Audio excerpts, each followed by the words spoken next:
my name is Sarah Leishan Risham. I'm 18 years old and I'm from the Diploma of Mass Comm. And I've been a foreigner for a third of my life because I've moved from Singapore over to Kuala Lumpur when I was 3. So the reason behind why I was a foreigner was because my dad, who used to work for Singapore Airlines, decided to take an offer from Malaysian Airlines when I just turned 3 years ago.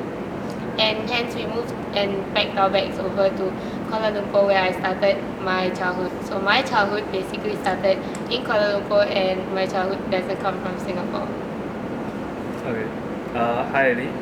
How do you remember your childhood life? Personally for me, my childhood life it was fun, but it was quite sad because I didn't know I had family members in Singapore.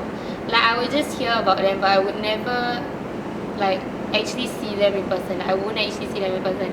So for me, my family, I would say, would be just my parents and my friends that I made along the way when I was in Malaysia. And when did you find out that you had relatives in Singapore?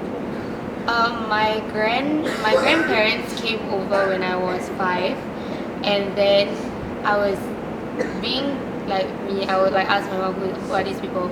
So my whole family came when I was 5, and the thing was like they were like, oh, this is your grandparents, this is your aunt, this is your uncle, your cousins. And I was like, oh, because I really had no idea that I had family members. So yeah. Obviously, moving back and forth, there will be some challenges that you would face. What would be the biggest challenges? What would be the biggest challenge that would you say about it? I think from the move, one of the biggest challenges was that I would have to adapt quickly because both Malaysia and Singapore are very two different environments. So I had to adapt and figure out how, like, I had to take those people who were my friends. I have to move on and like find new people. So for me, it's like it's always changing because people I knew would leave or I would leave. Like I did, and then after I would have to find new people, and then it kind of like takes away that kind of sense of belonging that I would want to have when I was younger. Okay. You talked about adapting being a challenge. I'm wondering, to you, what are the biggest differences between living in Singapore as compared to living in Kuala Lumpur? In terms of adapting, safety would definitely be one of the reasons. Definitely in Malaysia, as you've heard, it's a more crime-related city. Like crimes happen every day, and in Singapore, well, it's much safer. So in terms of adapting, safety would be one of the main reasons.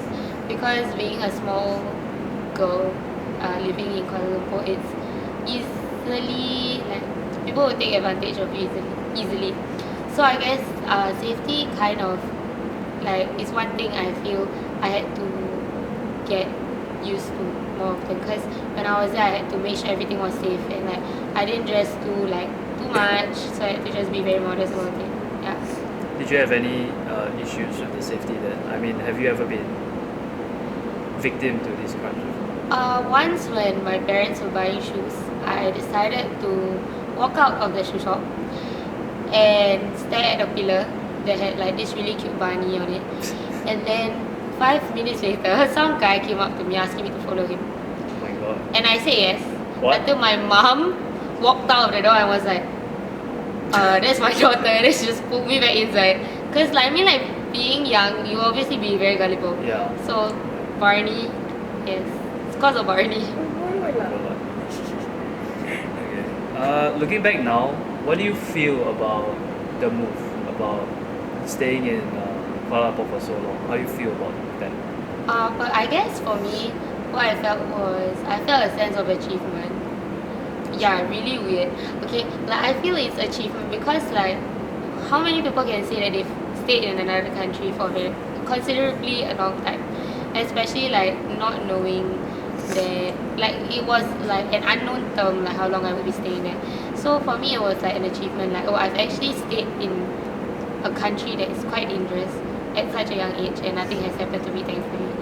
And also, like, it's, I guess for me, is, yeah. Yeah. How would you say that obviously that move would have shaped you to become becoming a much different person as compared to if you were to stay in Singapore for the rest of your life, or if you had continued to stay in Kuala Lumpur? How do you think that that move, staying there and then coming back here, how do you think that has affected the person that you've become today? For me, I guess like how it has affected me was that I'm able to be more adaptable, as mentioned, because I would know how to see the situation and then adapt to it. And secondly, is like I know that I have to not put so much into people. Like I don't kind of not contribute, but like I don't put in too much. I don't have such a big attachment to people, because like moving, it kind of takes away that element of friends. Like sometimes, like little did I know that I wouldn't see certain people that I used to be very close to when I was in Kuala Lumpur. I only have like a couple of them were still my friends. So for me, it's like I have to just take things and kind of like move on with it, and then just tell myself that it's part of my memory that okay, I've done this, and like these are the people who made me who I am, and like how I become more confident as well. Like because growing up there in an international school, everyone's very vocal. Everyone has to say something, because if you don't say something or you don't talk, it's considered like weird. So I always have to just kind of build up that confidence, then start making friends from there. Yeah. Do you remain in contact with your close friends from back in KL? As of now, I only have 2 or 3, but they're kind of like very far away. Because ever since I left, everyone started leaving slowly.